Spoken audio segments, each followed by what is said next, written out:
Tratamiento actual. Vamos viendo.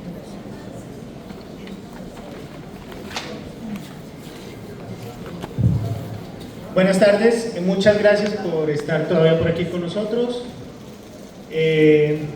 Bueno, vamos a hablar del Helicobacter pylori.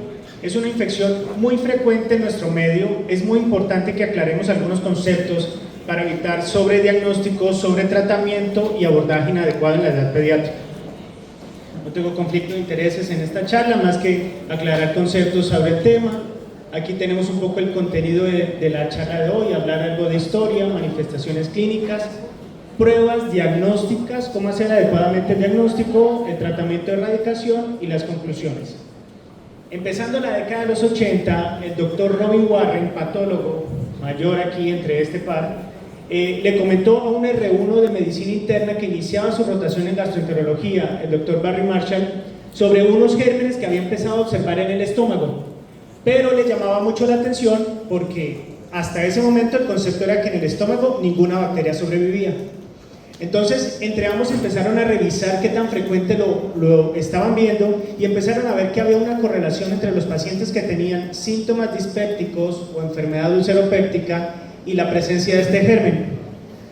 Estaban ubicados en la Universidad de Perth, Australia, al oeste, y lograron llegar a ver o a definir o a encontrar una relación directa entre la presencia de este germen y la enfermedad acidopéptica.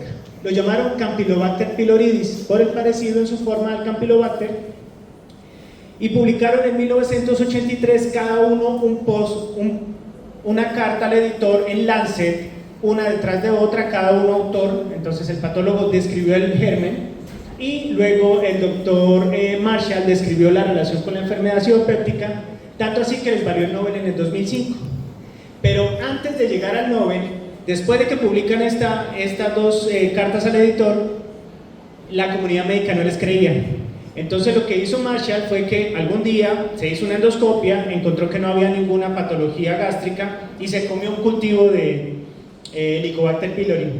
Efectivamente, 5 o 7 días después empezó a tener náuseas, vómitos, sensación de plenitud temprana, no llegó a sangrar, pero se volvió a hacer una endoscopia y lo encontró. Así que logró convencer un poco más, experimentando en él mismo, que sí había una relación.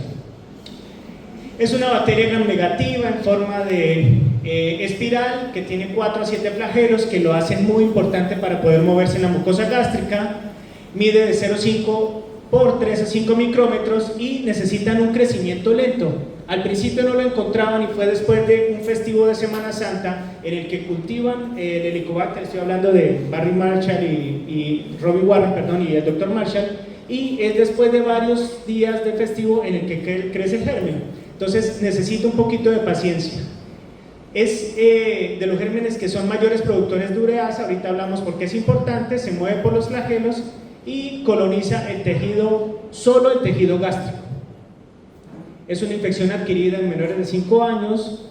En nuestros países latinoamericanos, el 70 a 80% de los seres humanos que vivimos acá tenemos contacto con el Helicobacter pylori, muchos de nosotros colonizados, pero no todos con síntomas. Y se calcula que la mitad de la población a nivel mundial, 4.000 millones de personas, tenemos contacto con el germen. Gracias a Dios, la mayoría de pacientes son asintomáticos y puede sobrevivir por décadas. Tiene un periodo de incubación desconocido, a pesar de que dije que el experimento había sido una semana después de los síntomas, y tiene transmisión que puede ser fecal-oral, gastro-oral y oral-oral. Aquí hay algo de prevalencia. Esta publicación es de 2017, en el que vemos que Colombia es un paciente con alta prevalencia de Helicobacter pylori. En México, que fue el sitio donde me entrené como gastroenterólogo, por endoscopia se veía que había una población. Esto va cambiando con la edad, pero el 27% cuando se hacía el diagnóstico por endoscopia y el 38% cuando se hacía con prueba de aliento. Y a nivel mundial se ve que en países con altos recursos económicos la prevalencia puede ser hasta el 40% y en bajos recursos económicos puede ser hasta el 50%.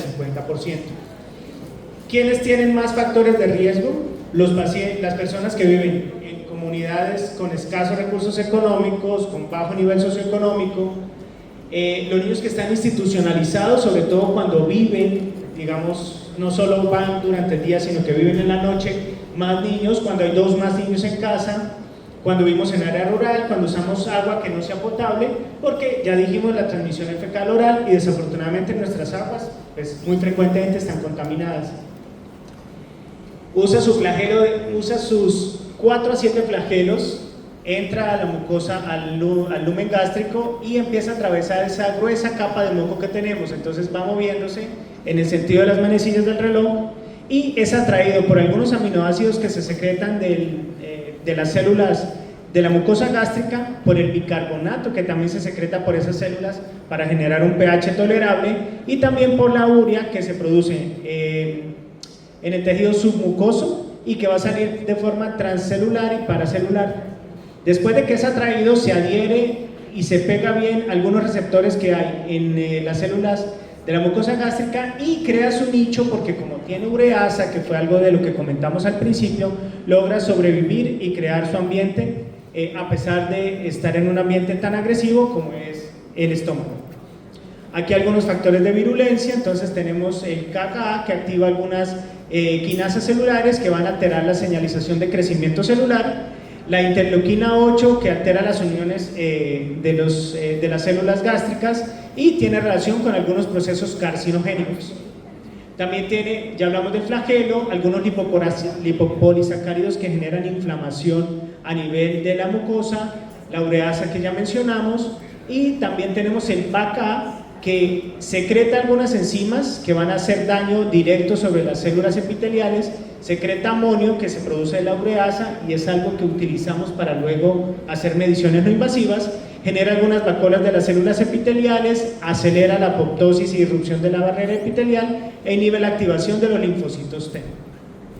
¿Qué va a producir en la mucosa del estómago? Entonces, puede producir gastritis antral, recordemos que el antro es la región prepilórica justo antes de pasar al duodeno, y cuando está ubicado en esta región hay un aumento de la producción de ácido y va a desencadenar un mayor riesgo de hacer úlcera a nivel duodenal.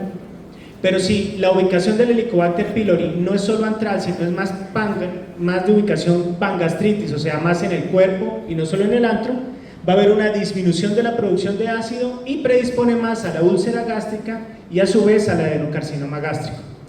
También va a tener diferentes grados de inflamaciones que pueden llegar a producir úlceras. Ya dijimos, dentro de las manifestaciones gastrointestinales, hablamos de gastritis y úlcera péptica, hablamos de gastritis atrófica, ahorita vamos a ver un poco la evolución que hay descrita desde el punto de vista tisular, dispepsia y algunos síntomas dispépticos, y a lo que mal le tenemos miedo, sobre todo los gastroenterólogos y cirujanos de adultos, es al cáncer gástrico. Entonces, en esencia, todos los pacientes que están colonizados por Helicobacter pylori tienen gastritis crónica. Es más, en pacientes que no tienen Helicobacter pylori, es muy frecuente que en la descripción de la biopsia gástrica por parte del patólogo describa algunas células inflamatorias en la mucosa gástrica y también haya gastritis crónica.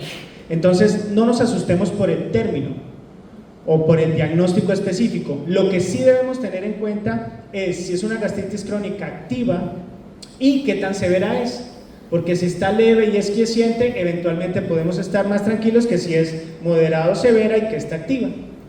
Cuando hacemos erradicación del Helicobacter, suele haber curación de la gastritis y de las otras patologías que se pueden producir por el Helicobacter, y ya habíamos mencionado el 70 al 90% de los pacientes con infección y colonización por Helicobacter son asintomáticos. No tenemos biomarcadores que nos permitan saber cuál paciente que tiene infección hoy en la edad pediátrica o incluso en adultos va a llegar a evolucionar a cáncer gástrico.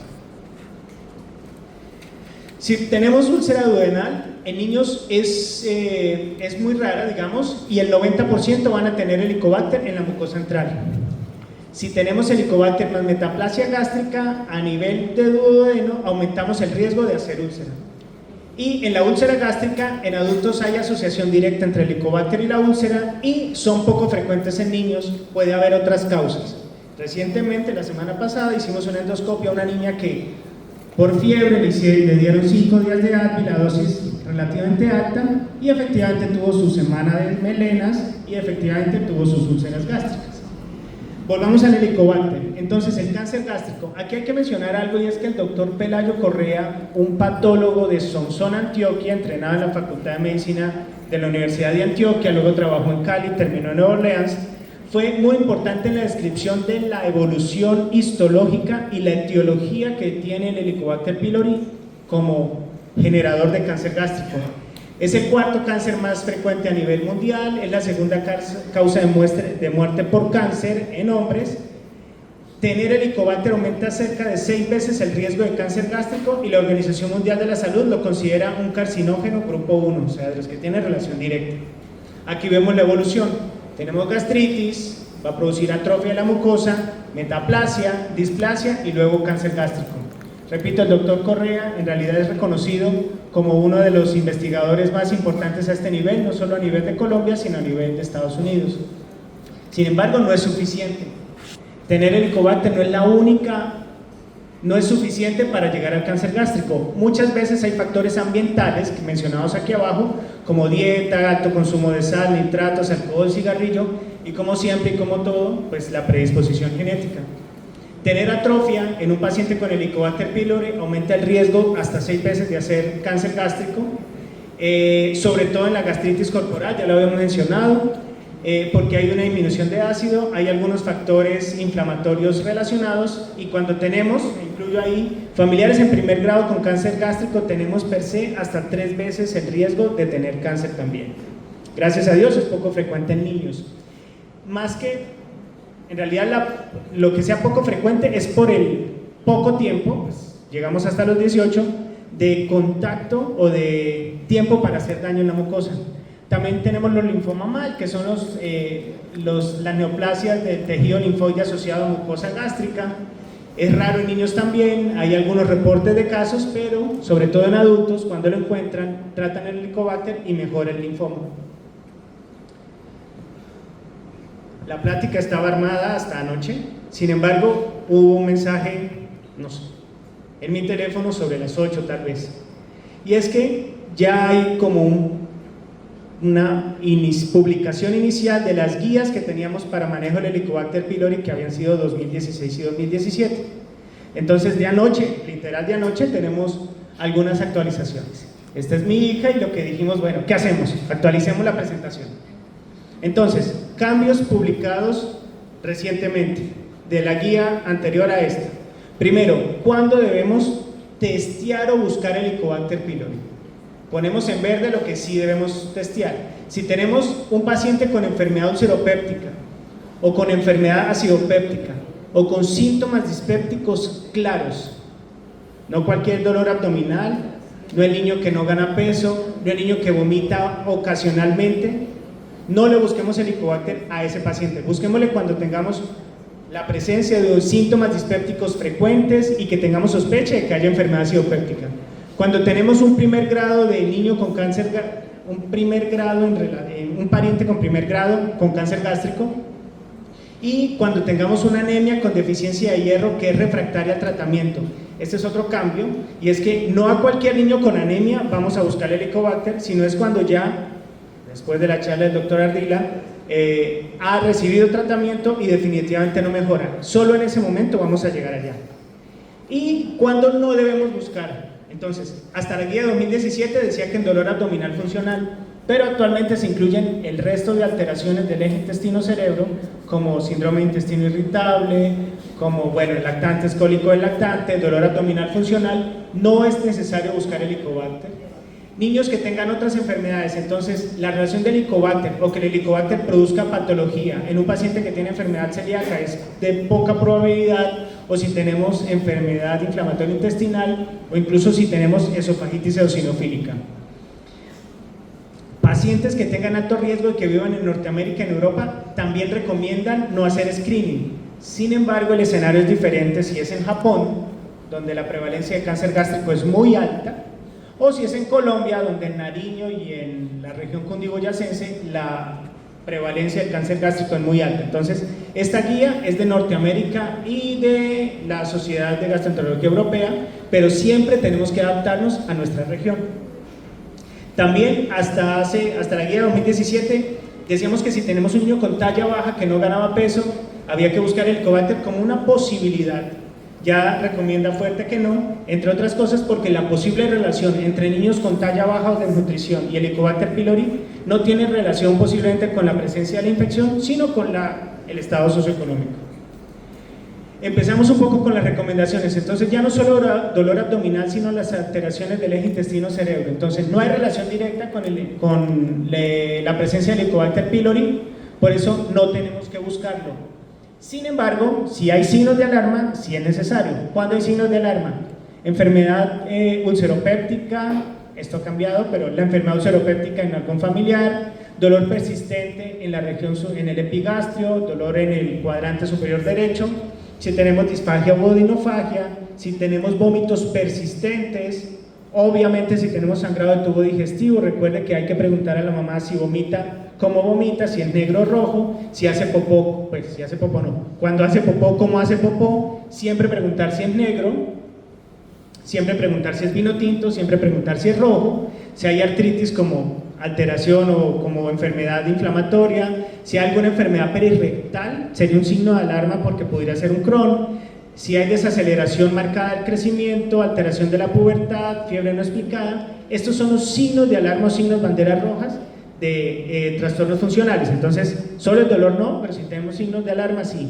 La anemia ferropénica, entonces se había encontrado alguna relación entre anemia y Helicobacter y habían evaluado que podría mejorar la hemoglobina y la ferritina cuando se daba tratamiento de erradicación más hierro, pero es en el paciente que no ha mejorado y se debe estudiar cada caso por aparte.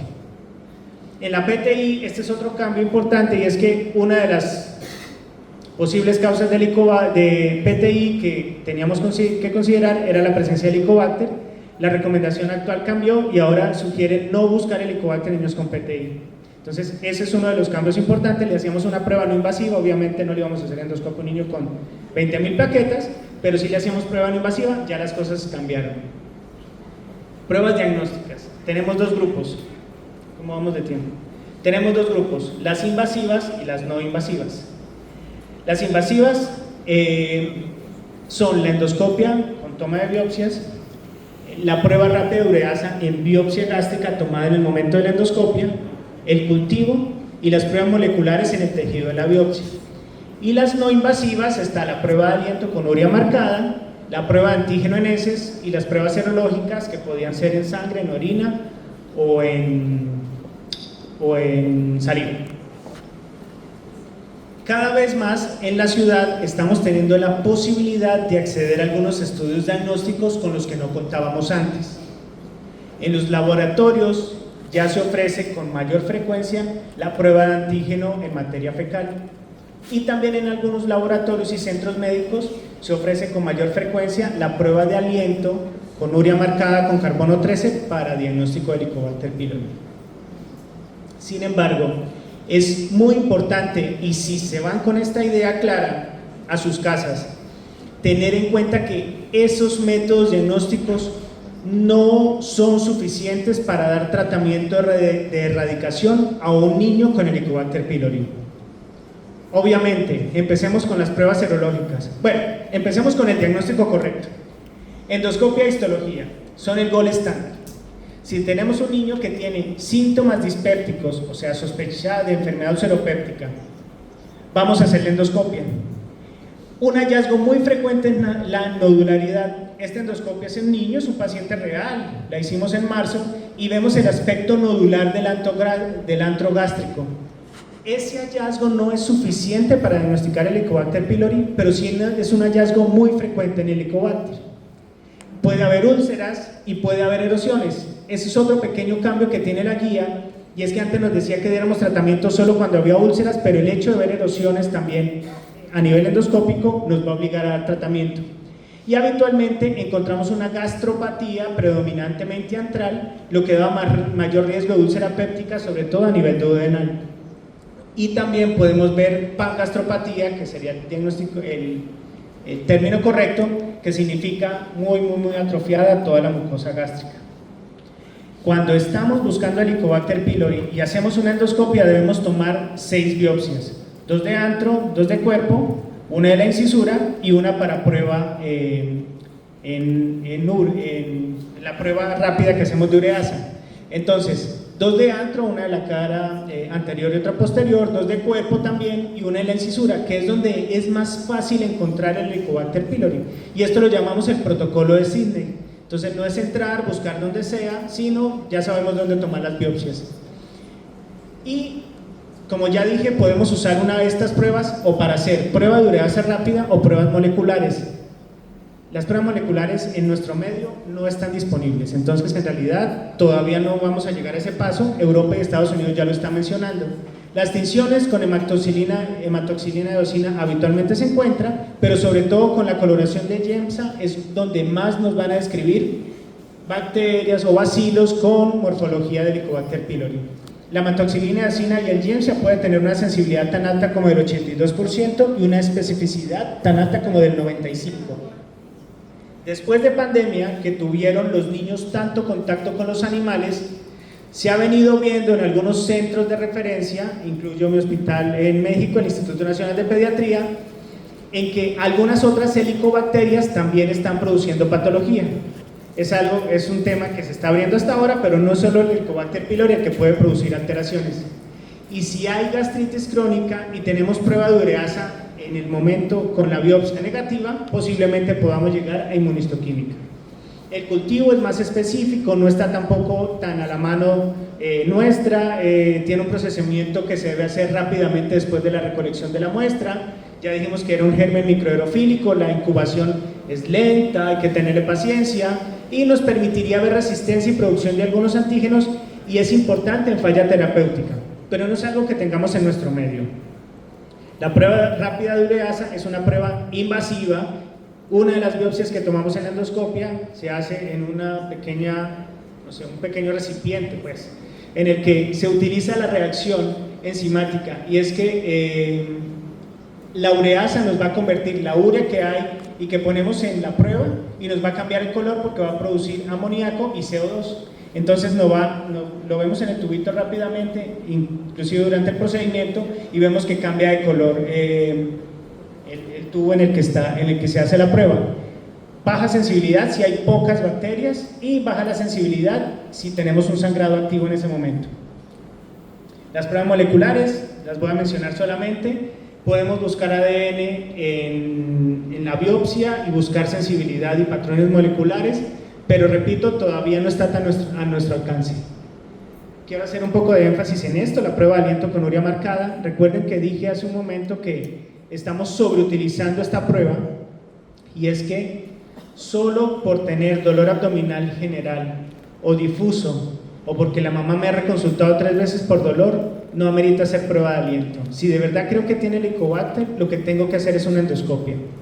Y lo hago no con el fin de que nos lleguen más procedimientos a los 3 gastropediatras que estamos en la ciudad, sino con el fin de que busquemos Helicobacter y demos tratamiento en el paciente que realmente lo necesita. Porque cada vez vemos más a nivel mundial resistencia de los tratamientos adecuados y como van a ver en un momento, es un germen que es difícil de matar. Y si decidiéramos darle tratamiento a todas las personas que tienen Helicobacter pylori, habría que darle como a 4.000 millones de personas en el planeta. Entonces, en realidad, es algo que hay que organizar muy bien. Y esto lo digo es porque cuando he hablado con mis colegas, cada vez vemos más que llega a la consulta de gastroenterología pediátrica el niño que ya recibió 1 o 2 ciclos y cuando uno pregunta a la mamá ¿cómo hicieron el diagnóstico? Muchos en sangre. Creo que eso era hace unos años, pero ahora ya llegan muy sofisticados con la prueba de aliento, pero en un paciente que tal vez no necesitaba. O en antígeno fecal, que no siempre vamos a tener el tipo de prueba de antígeno fecal que es el que recomiendan para diagnóstico adecuado. Entonces, ¿en quiénes usamos la prueba de aliento? Después de que damos tratamiento de erradicación, nos sirve para confirmar que se erradicó. En esos pacientes está indicada la prueba de aliento con urea marcada. O sea, sí es útil, pero lo usamos para verificar erradicación y no volver a hacer endoscopia al paciente. O lo usamos en el paciente que tiene realmente una contraindicación a hacer un estudio endoscópico. Como mencioné ahorita, en los niños con PTI le hacíamos era prueba de aliento, pues porque no íbamos a entrarle. O en algún paciente que tenga una real contraindicación. Pero por favor, no sobreutilicemos el servicio a pesar de que ya lo tenemos disponible. Se marca con carbono 13, viene algo de urea enriquecido con ácido cítrico, eso permite que difunda un poco más en la gruesa capa de moco que tenemos, y unos 15 minutos después vemos que hay, otra vez por la presencia de ureasa, entonces esa urea marcada con carbono 13, ese carbono va a salir como dióxido de carbono y lo podemos empezar a medir en el aire exhalado. Entonces tiene el mismo fundamento de la ureasa que produce el Helicobacter, pero repito, lo utilizamos para confirmar erradicación. La prueba de antígeno en heces nos sirve, pero la prueba que es monoclonal de 2 pasos, así que no en todos los laboratorios tienen esta prueba ahí, entonces es importante que tengamos claro en quiénes podríamos usarla para confirmar erradicación también, y en niños menores de 6 años, que son los que habitualmente no pueden soplar el Helicobacter para la prueba de aliento. Entonces, prueba de antígeno en heces, en el paciente que le dimos tratamiento vamos a confirmar erradicación y que pues no se puede hacer la prueba de aliento. En como las pruebas serológicas, no voy a detenerme en eso, definitivamente no se deben utilizar, nos van a dar positivos a todos o a la mayoría de pacientes y muchos estamos asintomáticos y no necesitamos. Abro un paréntesis y es que el enfoque del que estamos hablando hoy es el paciente con Helicobacter pylori en edad pediátrica.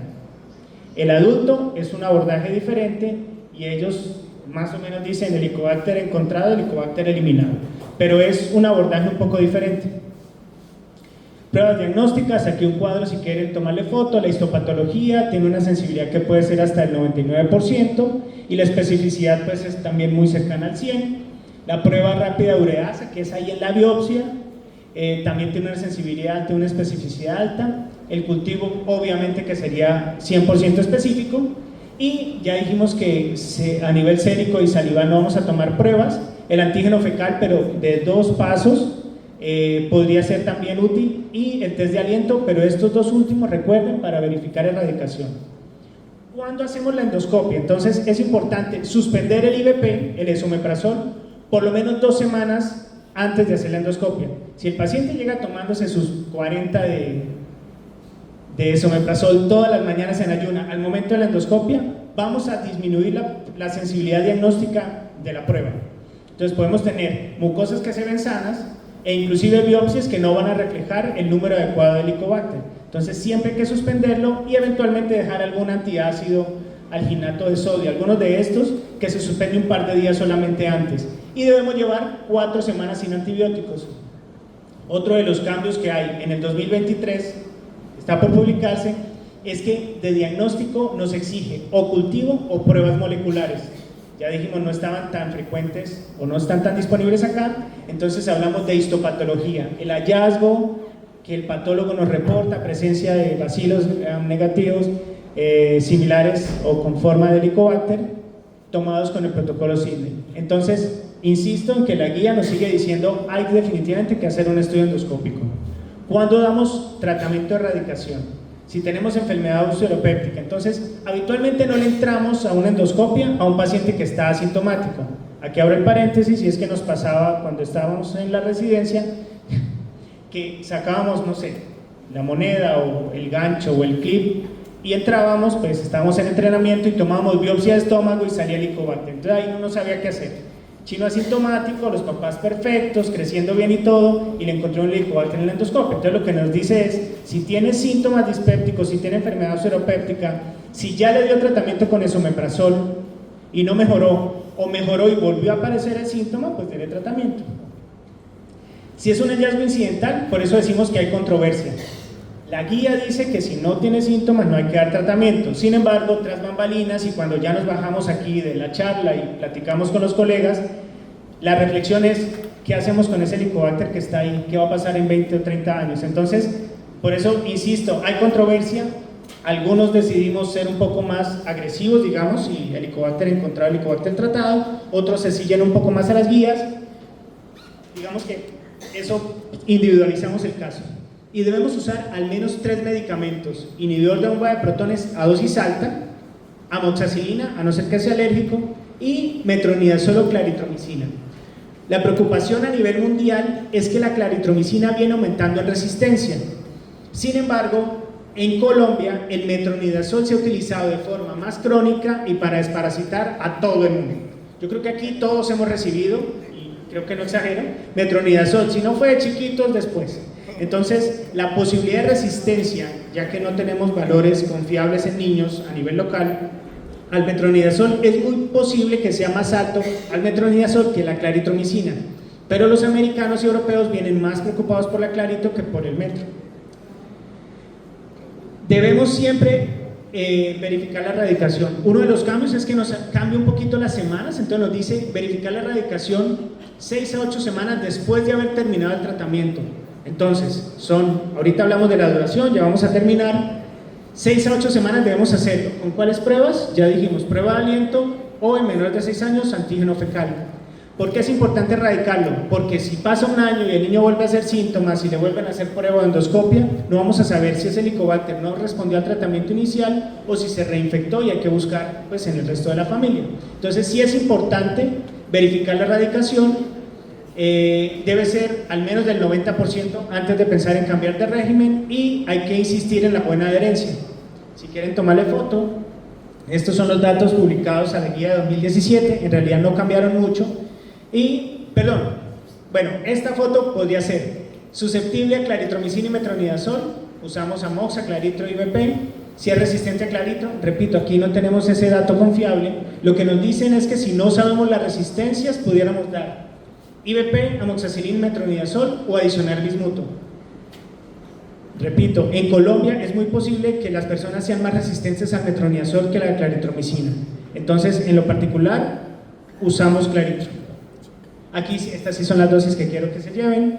Entonces, hay rangos de edad, los americanos siempre en sus guías tratan de facilitarlo todo. Entonces, mire que en niños mayores de 35 kilos usamos 40 cada 12.